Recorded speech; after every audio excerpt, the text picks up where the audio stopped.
दोस्तों, भगवान राम का एक ऐसा चमत्कार जिसे सुनने के बाद आपके रोंगटे खड़े हो जाएंगे। तो ये बात है तब कि जब रामायण की शूटिंग चल रही थी और उस समय रामानंद सागर जी को एक कौवे की जरूरत पड़ी, जिसमें उन्हें ये दिखाना था कि कैसे भगवान राम एक कौवे के साथ खेल रहे हैं। इसलिए वहाँ मौजूद सब के सब लोग लग गए कौवों को पकड़ने में। 12 बजे रात तक उन्होंने खूब मेहनत किया ताकि उन्हें एक भी कौवा मिल सके, और काफी मेहनत और परेशानी के बाद आखिरकार उन्होंने 4 जंगली कौवों को पकड़ ही लिया। और उन चारों कौवों को कंट्रोल करना इतना ज्यादा मुश्किल था कि उनमें से 3 तो उसी समय उड़ गए, और जो आखिरी कौवा बचा वो इतना ज्यादा चिल्ला रहा था कि ऐसे में शूटिंग करना बहुत मुश्किल था, और बाद में वो भी उड़ गया। इसलिए रामानंद सागर जी बहुत ज्यादा निराश हो गए और उन्होंने मनी मन प्रभु श्री राम को याद किया, और साथ ही साथ उन्होंने काग भुसुंडी को भी याद किया, जिन्हें कौवों का देवता कहा जाता है। फिर अचानक से 5 मिनट के बाद उनके सामने कौवा आकर बैठ गया। इस बार किसी ने भी उस कौवे को पकड़ने की कोशिश नहीं करी, बल्कि इस बार सभी लोगों ने उसे प्रणाम किया। कुछ देर के बाद वो कौवा अपने आप भगवान श्री राम के पास गया और उनके साथ खूब खेला, और तब जाकर इनकी शूटिंग पूरी हुई। दोस्तों, भगवान राम के इस चमत्कार के लिए कमेंट्स में जय श्री राम। जो लोग काली माता को बिल्कुल ही पसंद नहीं करते या फिर उनका मजाक उड़ाते हैं, वो लोग इस वीडियो से दूर रहे हैं, क्योंकि अभी मैं आपको एक ऐसी चीज दिखाने वाला हूँ जिसे देखकर आपके होश उड़ सकते हैं। तो सबसे पहले इस वीडियो को देखो।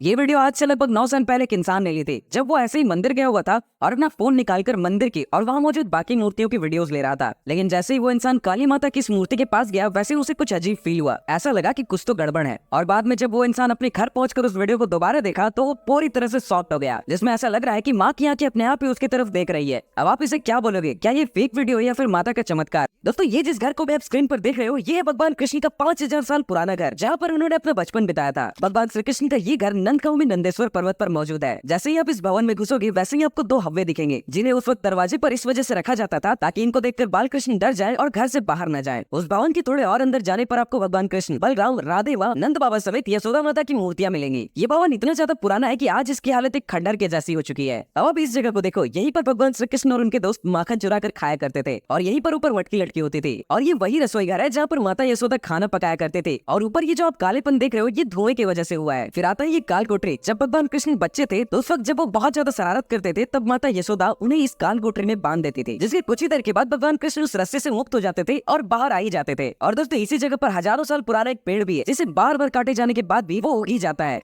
दोस्तों, तमिलनाडु के मथुरा में पीटर रॉस नाम का एक अंग्रेज अफसर रहा करता था, जिसकी जान साक्षात मां दुर्गा ने बचाई थी। वो अंग्रेज था तो एक क्रिश्चियन ही, लेकिन जब भी वो देवी माँ के भक्तों को देखता तो वो भी उनके साथ भजन कीर्तन करने लगता, और मन ही मन सोचता कि ये लोग जिस देवी माँ की पूजा कर रहे हैं वो आखिर असली में कैसी दिखती होगी। इसलिए वो बार बार देवी माँ की मूर्ति के पास जाता और उनके चेहरे को देखता कि ये तो मिट्टी से बनी हुई है, मुझे तो इनको असली में देखना है। तो एक रात जब वो अंग्रेज अपने घर में सो रहा था तो अचानक से उसे पायल की आवाज सुनाई दी, जिससे वो नींद से जाग गया। जैसे उसने अपनी आंखें खोली, वो देखता है कि सामने एक बच्ची खड़ी है। वो अंग्रेज उस बच्चे के पीछे पीछे चलने लगा। बाहर बहुत तेज बारिश और बिजली कड़क रही थी, लेकिन तब भी उस अंग्रेज ने उस बच्ची का पीछा किया, और लास्ट में वो बच्ची माता मीनाक्षी के इस मंदिर में चली गई। जब वो अंग्रेज वापस अपने घर आया तो देखता है कि उसका घर पूरी तरह से बिजली गिरने के कारण तहस नहस हो चुकी है। तब उसे समझ आया कि वो बच्ची कोई और नहीं थी, बल्कि साक्षात देवी माँ थी, जिसने मेरी आज जान बचाई। दोस्तों, इस वीडियो को अपने दिल से लाइक करो और कमेंट्स में जय माता दी जरूर लिखें।